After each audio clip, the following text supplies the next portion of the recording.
நபி ஸல்லல்லாஹு அலைஹி வஸல்லம் அவர்கள் கூறுகிறார்கள், இந்த உலகிலே செல்வ செழிப்பாக வாழ்ந்த இறை மறுப்பாளரை மறுமை நாளிலே கொண்டு வரப்படும்.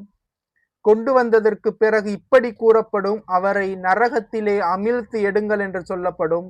அதேபோல் அமிழ்த்து அவரை எடுப்பார்கள்.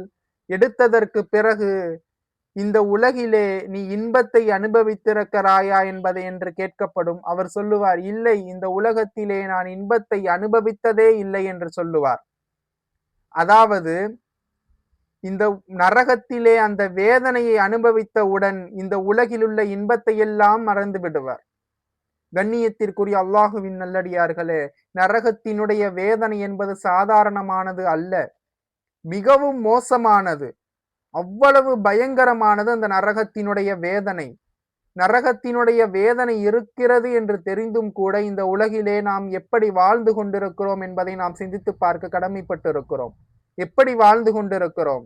என்ன நோக்கத்திற்காக இறைவன் இந்த உலகிலே நம்மை அனுப்பி வைத்திருக்கிறானோ அதற்கு மாறாகத்தானே வாழ்ந்து கொண்டிருக்கிறோம். சிந்தித்து பார்க்க